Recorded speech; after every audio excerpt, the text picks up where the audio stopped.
Voilà. Du coup, aujourd'hui, c'est Magali Lézé, donc la communauté de communes du Puisé-Fort-Terre, qui va nous faire le retour d'expérience de sa collectivité sur la gestion des biodéchets. Donc Magali, tu es technicienne, c'est ça, environnement et Oui, assistante de prévention dans le service c'est déchets. c'est ça. Mm. Ok. Et du coup, donc pour mémoire, pour ceux qui ne sont pas forcément au courant, la communauté de communes du Puisé-Fort-Terre, c'est une des collectivités fondatrices du réseau Compost Plus, qui fait partie des pionniers dans la mise en place du trait à la source des biodéchets et notamment la collecte en porte-à-porte des biodéchets qui a été mis en place depuis 2001. Donc Magali va nous en parler là dans quelques instants. Donc je vous rappelle aussi un peu le fonctionnement de ces compost cafés.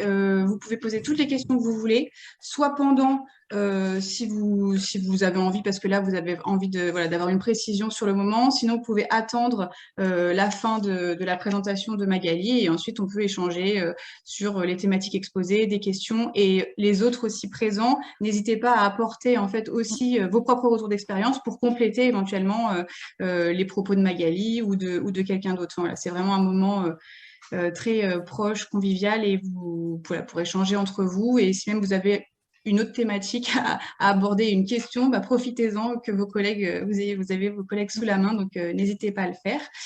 Pendant qu'on parle, c'est bien si vous coupez vos micros, comme ça au moins il n'y a pas de perturbation pendant la présentation, et puis après, voilà, vous les ouvrez. Magali, vas-y, je t'en prie, je te laisse Oui. la parole, et puis après, Alors, quand vous donc, voulez pour oui, poser des comme questions. tu le disais, du coup, je suis technicienne environnement au sein du service déchets de la communauté de communes. Et pour la partie gestion du centre de compostage, je m'en occupe depuis 2018. Avant, du coup, c'était une autre collègue qui gérait. Alors, tout d'abord, je vais vous faire une présentation assez rapide sur la collectivité.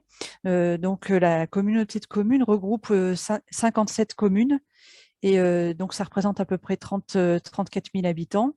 Et on est, on va dire, très rural quand même, euh, par rapport à la population et au territoire. Et on se situe donc entre Auxerre et Montargis, peut-être pour citer les plus grosses villes. Alors, l'historique, là, je l'ai fait assez complet, mais je voulais juste, on va rester sur le sujet d'aujourd'hui. Donc, le centre de compostage, nous, il a ouvert en décembre 2001. Et du coup, la collecte des biodéchets a démarré en porte-à-porte à la fin de l'année 2001. Et puis, on y reviendra tout à l'heure. En 2011, il y a eu une optimisation du centre parce qu'on a accueilli des déchets verts des déchetteries qu'on n'accueillait pas auparavant. Donc aujourd'hui, pour parler un petit peu des compétences, on a récupéré l'ensemble des compétences collecte et traitement des déchets, ce qui n'était pas le cas auparavant, puisqu'on était au tout début un syndicat mixte de traitement des déchets. Donc on n'avait que la compétence traitement et pas collecte. Donc aujourd'hui, pour nous, la collecte des biodéchets, elle est en porte-à-porte donc depuis 2001. Puisqu'on va y revenir un petit peu plus tard, mais on a distribué à l'ensemble des foyers, en fait, en 2001, un bac qui faisait 120 litres. La collecte a lieu une fois par semaine, du coup, pour ces biodéchets.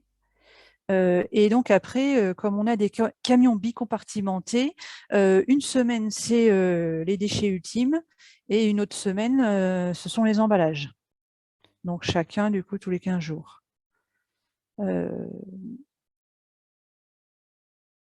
Pour les équipements. Donc, comme je vous le disais, depuis 2001, donc chaque foyer au départ a été équipé d'un bac 120 litres avec une grille d'aération dans le fond. En 2012, donc on a fait une grande campagne de communication et puis on avait fait surtout du porte-à-porte dans l'ensemble de nos collectifs.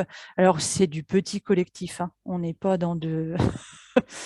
euh, dans des grands immeubles, mais bon, quand même, on en a un petit peu.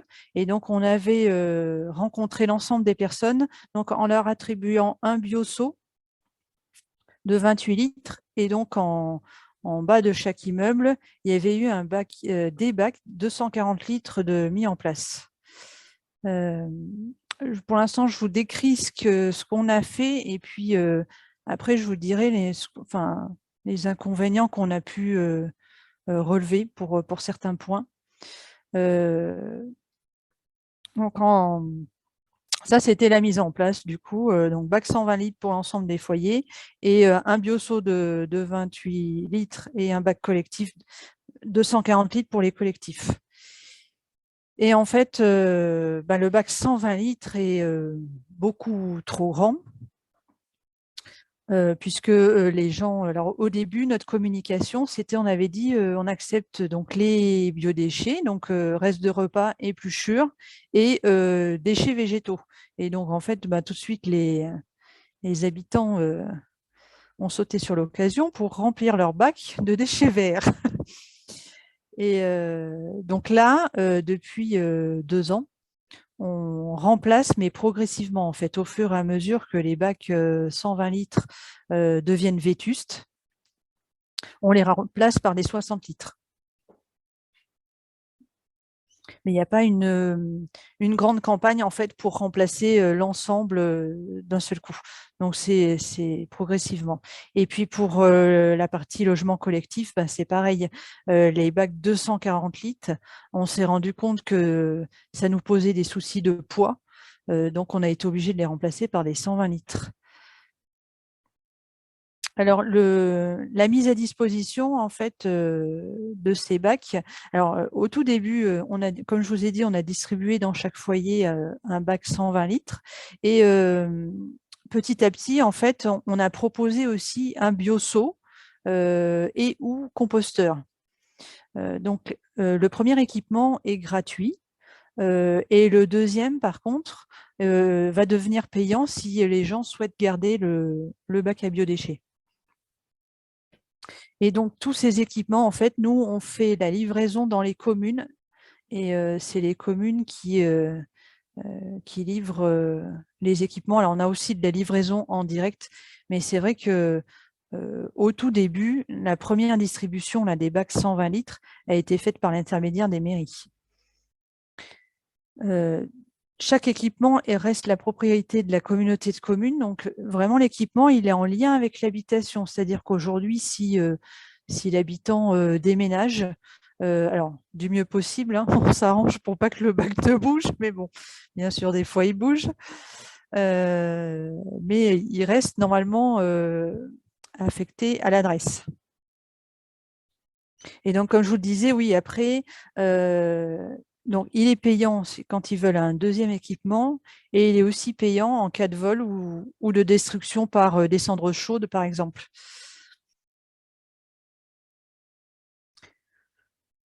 Donc, la collecte en elle-même, la collecte des biodéchets, donc est en camion bicompartimenté, une fois par semaine, comme je vous ai dit.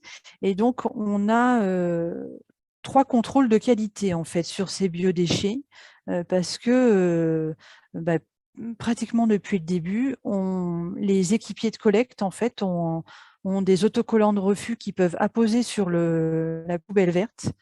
Donc ça va être le premier contrôle, où ils ont, en fait, l'autocollant, c'est juste des cases à cocher, hein. Donc, on va avoir mis, en fait, par exemple, sac poubelle, et donc, il coche sac poubelle, et en dessous, c'est écrit, normalement, à mettre dans la poubelle ultime, en fait. Pas, ils ont la destination à chaque fois. Verre, par exemple, c'est pareil, on a écrit à déposer dans le conteneur à verre, etc. Donc là, je vous ai mis la quantité qu'on a collectée pour 2001, donc qui est à peu près de 3400 tonnes. Ensuite, donc, on a la collecte des déchets verts des déchetteries qui se fait en camion benne. Et là, je suis passée trop vite. Hop, les triples contrôles, je vous en ai donné qu'un. Le deuxième, c'est au dépotage du camion. On a le conducteur de la chargeuse qui va étaler les déchets qui ont été dépotés par le camion. Et l'équipier de collecte, en fait, là, regarde ce qu'il y a comme indésirable et donc les retire si c'est nécessaire. Donc, essentiellement en indésirable, on va avoir, on va dire, sac poubelle, à la fois vide et parfois plein de ordures ménagères. C'est très peu hein, en quantité. Ça va être, parce que moi j'y vais une fois par mois en fait également faire ces contrôles au dépotage. Ça va être à peu près sur 6 camions qu'on a par jour, ça va être un ou deux camions qui va avoir 2-3 sacs grand maximum au dépotage. Après, on a aussi beaucoup de, enfin, en petite quantité, le plus souvent, ça va être pot de yaourt, des capsules Nespresso. Enfin, en fait, pour moi, c'est essentiellement des petits déchets plastiques et parfois métal qu'on a dans les refus. Et donc, le troisième contrôle, donc c'est ce que je vous disais, c'est une fois par mois. En fait, moi, je fais une fiche, des photos à chaque fois. Je contrôle aussi au dépotage du camion et j'essaye d'être présente sur, on va dire, 4 camions sur 6, quoi. Et donc après, la collecte des déchets verts en déchetterie. Donc là, il y a c'est en benne de déchetterie et donc il y a un contrôle qualité pareil. C'est à côté, le lieu de dépotage est à côté de celui des biodéchets. Donc là, c'est pareil, je fais une fiche de contrôle qualité et des photos si nécessaire quand parfois on a des habitants qui en déchetterie ont profité que le gardien était bien occupé pour malheureusement déposer dans la benne à déchets verts autre chose que les déchets verts. Et donc en 2001, on a collecté environ 2200 tonnes. Alors oui, par rapport au retour d'expérience, en fait, pour moi, un des points essentiels qui, à l'époque, c'est vrai, n'avait pas forcément été bien choisi, mais bon, comme on dit, on apprend de ses erreurs, c'est le volume du bac. Ou 120 litres, et ben, c'est vrai que c'est beaucoup trop grand. Puisque du coup, on a énormément de déchets verts encore aujourd'hui. Hein, au dépotage du camion, on a beaucoup de déchets verts et on a quand même des biodéchets, mais qui ne sont pas la majorité des déchets que nous avons. Donc, comme je vous le disais tout à l'heure, progressivement, on remplace les bacs 120 litres par des 60 litres. Et on a modifié aussi notre guide du tri. Donc là, je vous présente un extrait en supprimant, puisque donc on avait converti restes de repas, épluchures et déchets de jardin. Déjà, on l'avait converti en restes de repas, épluchures et petits déchets végétaux. Et là, on a carrément supprimé petits déchets végétaux pour voilà, essayer que les gens intègrent un peu des différences de consignes et qu'on ait moins de... Bon, en soi, ça ne nous gêne pas dans le centre de compostage, mais c'est vrai qu'on aimerait bien avoir plus de restes de repas et d'épluchures. Et on a eu aussi un autre souci, c'est qu'au départ, c'est vrai qu'on avait fait l'acquisition de bacs 120 litres avec une grille d'aération dans le fond. Alors la grille d'aération, bon, au départ, c'était censé nous permettre de limiter les odeurs dans le bac. Sur le long terme, on s'est rendu compte que ça ne servait pas à grand-chose et surtout que ça a occasionné d'autres problèmes, notamment pour que la grille tienne dans le fond du bac, il y a des papillons sur les côtés. Parfois, les papillons finissent par se dévisser et du coup, on a eu pendant longtemps encore, ça arrive aujourd'hui, la grille qui s'en va et qui tombe dans la benne. Et puis en plus, oui, on s'est rendu compte que limiter les odeurs, non, ça servait à pas grand-chose. Donc là, c'est pareil, on a maintenant des bacs 60 litres et sans grille dans le fond. Le choix du bac de 140 litres qu'on avait fait à la fois pour les habitats collectifs, mais aussi pour les professionnels. Donc là, on a abandonné par rapport au poids. Et je je souhaitais vous parler également des sacs biodégradables. Alors, nous, pour l'instant, on le propose qu'aux professionnels. L'habitant, aujourd'hui, va nous formuler sa demande souvent par téléphone, et alors c'est vraiment marginal, en fait, c'est très peu d'habitants. Et donc, dans ces cas-là, on leur explique qu'ils peuvent en acheter, soit dans les magasins de bricolage ou au supermarché, mais que par contre, qu'il faut qu'ils fassent attention qu'il y ait bien le logo OK Compost dessus, pour vraiment qu'on ait bien des sacs biodégradables. Alors, au dépotage du camion, on en a. Après, c'est marginal, hein, on n'en a pas beaucoup. Et par contre, on le propose donc via le groupement de commandes du réseau, on le propose donc contre paiement aux professionnels. Là, on a plus de demandes, parce que c'est vrai qu'ils ne gèrent pas les mêmes quantités, donc on a plus de demandes. Donc voilà pour la collecte des biodéchets. Voilà, je souhaitais juste là vous faire remonter les différents petits soucis, le souci du volume, enfin du choix du volume du bac, de la grille d'aération, du poids du bac, et puis voilà, c'était les points essentiels. Alors, le centre de compostage, du coup, il a vu le jour en 2001. Donc, il est exploité en régie. On a une personne essentiellement qui est affectée à ce centre de compostage et une autre personne qui est sur l'ISDND, et donc qui s'aident mutuellement selon voilà, les actions qu'il y a à réaliser d'un côté et de l'autre. Et donc, depuis 2012, il a évolué, c'est-à-dire toute la partie serre, c'est-à-dire où vous avez écrit fermentation, n'existait pas avant. Il a évolué depuis qu'on accepte les déchets verts des déchetteries. Alors là, j'ai fait assez complet dans les transparents suivants, mais je vais pas tout vous détailler. Après, n'hésitez pas si vous avez des questions à la fin. Alors pourquoi déjà le centre de compostage, pour nous, il date de 2001. En fait, ça a été une volonté des élus depuis 2001 de respecter principalement les deux textes suivants, donc à la fois le plan départemental des déchets de Lyon et la circulaire du 28 avril 1998 du ministère de l'Environnement, puisque les deux, en fait, à l'époque, présentaient un souhait d'une valorisation de au moins 40% du tonnage des déchets ménagers, alors de l'appuiser pour le plan départemental, et 50% du gisement sous forme de matière ou biologique pour la circulaire. Et donc, du coup, à l'époque, sans la mise en place de la collecte des biodéchets en porte-à-porte, les élus pensaient ne pas atteindre en fait ces objectifs.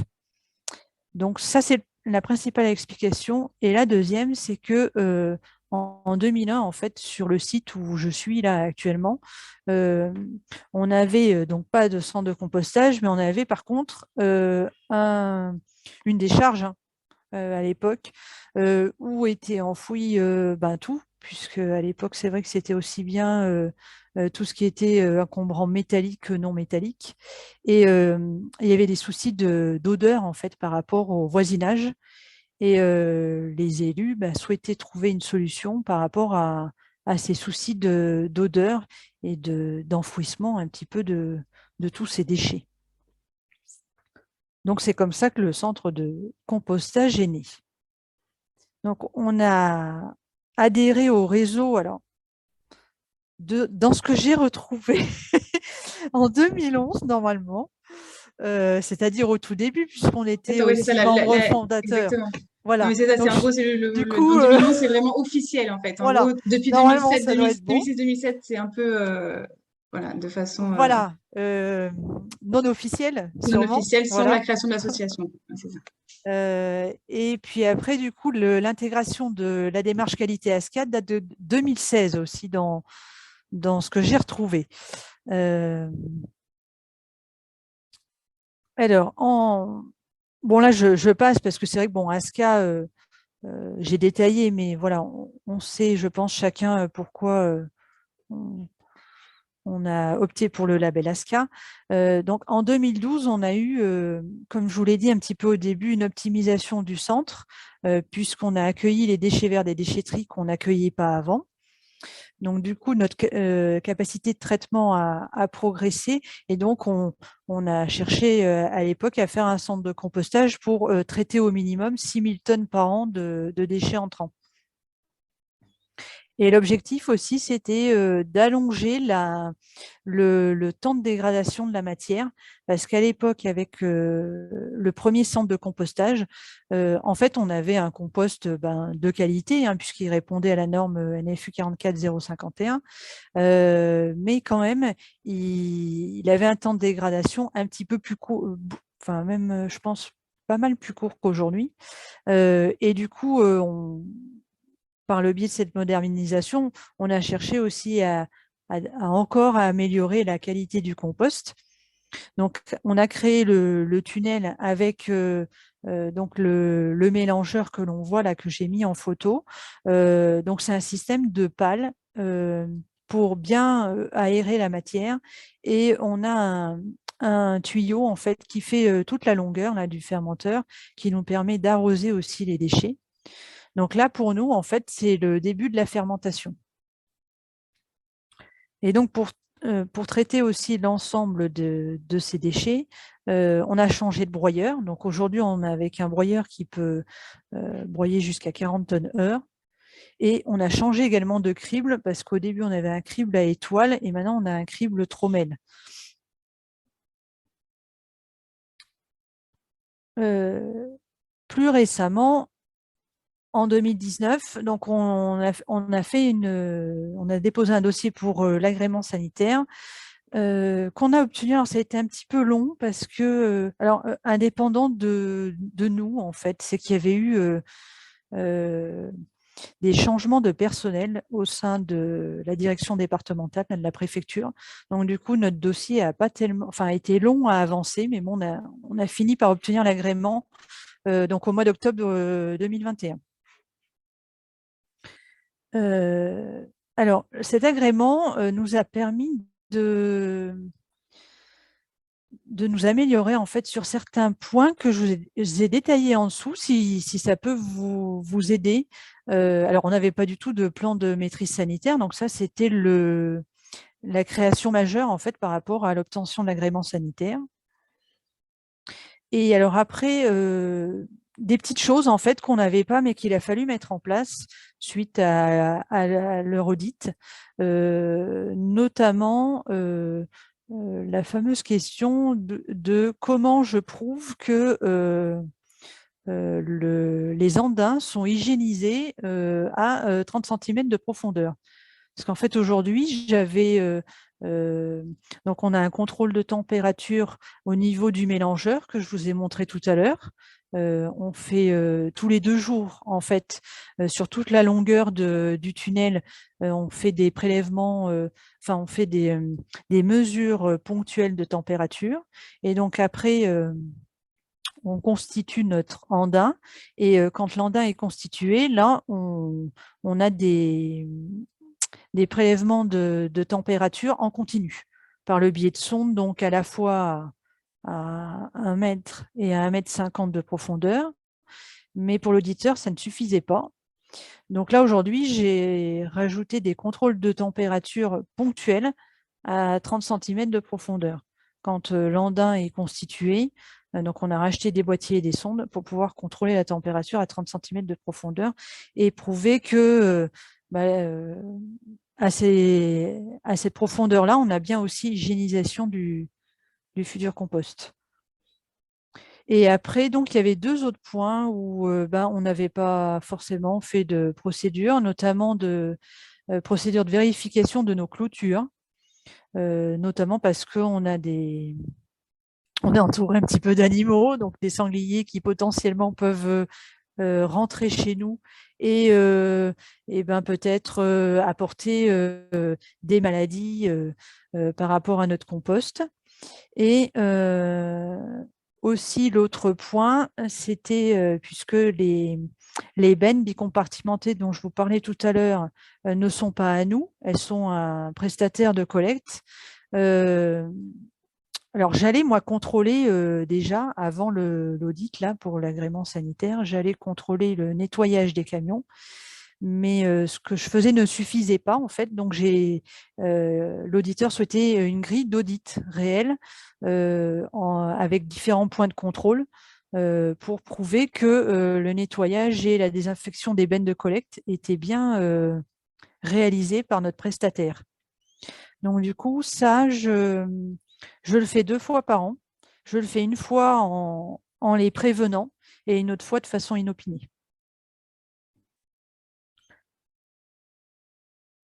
Alors, du coup, là, on est à l'année dernière. C'est vrai que lors d'un audit, c'était c'était un contrôle en fait de la préfecture directement. Bon, nous, on le savait déjà, hein, mais on était parfois en manque de place et du coup, nos lots de compost n'étaient pas, on va dire, séparés de façon physique.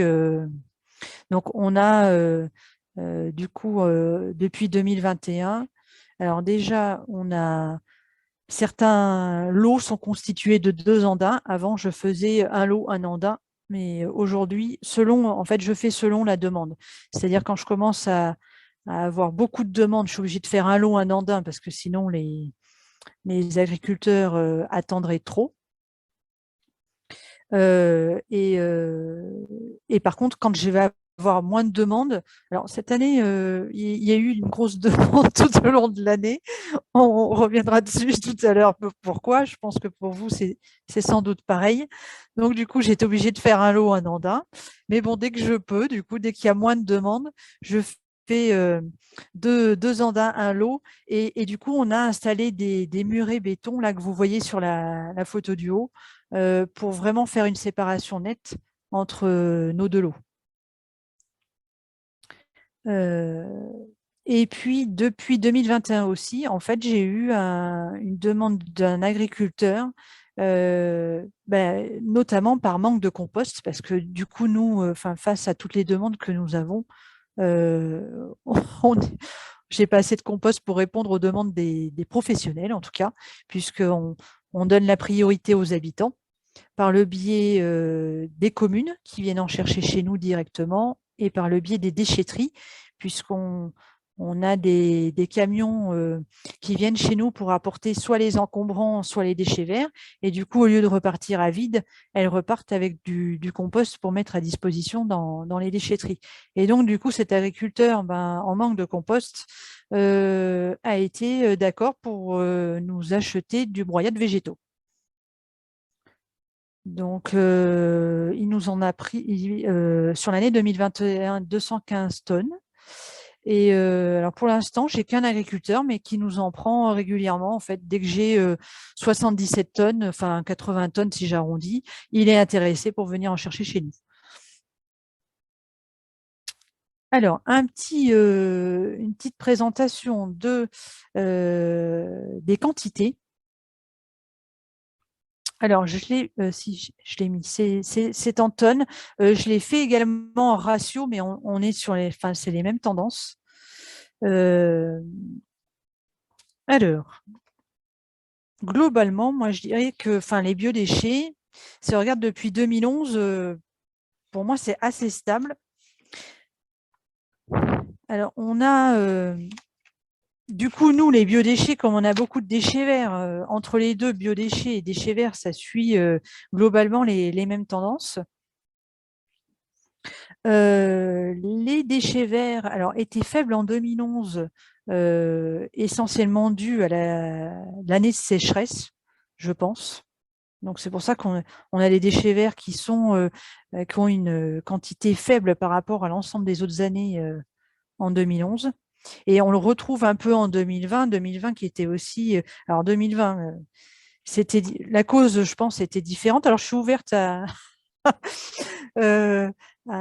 si vous avez des commentaires à ajouter sur les données, mais voilà, j'ai établi quelques explications déjà en amont. 2020, je pense que c'est essentiellement dû au confinement et du coup des gens qui ont peut-être brûlé. Alors déjà, un moindre accès en déchetterie parce que tout le monde était confiné. Et puis aussi, du coup, les gens, comme ils ont cherché à s'en débarrasser, il y a eu sans doute pas mal de brûlages. Donc voilà, du coup, sur les déchets verts, 2011 et 2020, on voit bien que les quantités sont moindres. Après, ce que je souhaitais vous dire également, c'est que pour nous, donc 2016, c'est une année où on a réalisé l'extension des consignes de tri des plastiques et que donc je pense que peut-être il y a eu un petit sursaut pour les biodéchets du coup par rapport à 2015. Voilà. Et puis 2019, alors 2019 pour nous a été une année importante parce qu'on a passé les emballages en porte-à-porte. Avant, on était en apport volontaire. Donc, on voit que les biodéchets, on va dire, les quantités aussi évoluent par rapport à 2018, en fait, en 2019, parce qu'avec ce passage de la collecte en porte-à-porte des emballages, il y a eu une vaste campagne de communication, en fait. On a rencontré tous les professionnels, enfin, on a fait différentes choses qui, je pense, peuvent expliquer le sursaut des biodéchets là, en 2019 et qui se prolonge en 2020 et 2021. Parce que les professionnels, on les a dotés ils ont l'ensemble des bacs en fait aujourd'hui. Donc ils ont un bac pour les emballages, un bac pour les bio et un bac pour les OM. Et avant, ils n'avaient pas de bac pour les OM et ils n'avaient pas de bac pour les emballages non plus. Et on voit avec eux en fait à chaque fois les volumes dont ils ont besoin. Donc il y a une vraie rencontre en fait avec l'ensemble des professionnels. Et ce que je souhaitais ajouter, c'était sur 2021, par rapport au compostage. Alors, on a les refus de compostage qui sont un petit peu plus hauts, parce qu'en fait, on a accueilli un petit peu plus de biodéchets et de déchets verts. Et du coup, par notre procédé, le temps de dégradation a été un petit peu plus limité. Et du coup, nos refus sont un tout petit peu plus importants. C'est essentiellement des ligneux, en fait, qui n'ont pas eu le temps de se décomposer. C'est ça qui a fait augmenter notre refus de 2021. Et donc, par contre, on a fabriqué un petit peu plus de compost, ce qui nous a arrangé à la vue des fortes demandes de la part des professionnels. Alors, en 2021, peut-être, du coup, on pourra échanger ensemble. Nous, du coup, on a eu une forte demande en compost de la part des professionnels. Alors, de ce que j'ai compris, c'est suite à une pénurie d'engrais et alors, quand il y en avait, à un tarif fulgurant de l'engrais. Donc voilà, on a répondu du mieux qu'on pouvait à ces demandes. Le petit tableau en dessous vous présente un peu l'évolution justement des parts distribuées du compost. Alors c'est vrai que en faisant la moyenne sur 7 ans avant 2021, on avait une petite majorité pour le compost distribué auprès des communes. Donc on était à 62%. Et 38% pour les agriculteurs. Et donc là, ça s'inverse pas, mais ça s'équilibre, on va dire, entre les deux, puisqu'on essaye de toujours donner la priorité aux communes. Mais c'est vrai que les communes, alors je pense peut-être ont moins les moyens, elles viennent moins souvent chez nous, en fait, là, depuis déjà bien 2 ans. Alors, est-ce que c'est la Covid aussi qui a un peu réorganiser la situation, je ne sais pas. Mais disons que les plus fidèles sont toujours là, mais le nombre de communes souhaitant du compost a diminué. Alors nous, on en met toujours à disposition au même rythme en fait qu'avant dans les déchetteries. Et puis donc, par contre, les demandes des agriculteurs ont augmenté. Pour 2022-2023, alors en fait, on a on a fait l'acquisition de parcelles jouxtant le site actuel. Alors, ça devrait nous permettre d'avoir plus de surface pour la partie broyade végétaux. Bon, à aujourd'hui, ça va, on arrive à… Parce qu'en fait, on l'utilise, hein, ce broyade végétaux, dans notre procédé de compostage, mais on en a de trop. Donc, aujourd'hui, le surplus s'en va auprès de l'agriculteur dont je vous parlais tout à l'heure, qui le met et qui le laisse décomposer en fait, hein, et au bout d'un an, effectivement, ça lui fait du compost. Mais là, ça va nous permettre d'acquérir un peu de surface pour, si besoin, stocker du broyat de végétaux, en attendant que d'autres agriculteurs le prennent. Éventuellement aussi d'avoir un endroit pour stocker nos refus de compostage, pour essayer qui continuent de maturer, parce que c'est vrai qu'on a quand même, c'est une grosse majorité de ligneux que l'on a dans les refus de compostage. Et puis aussi, par rapport à cette surface, si besoin, pouvoir avoir davantage de surface pour stocker le compost. Et donc, être sûr de bien séparer les lots, comme je vous disais au début, qu'on avait un souci de place pour parfois stocker les lots de compost. Voilà.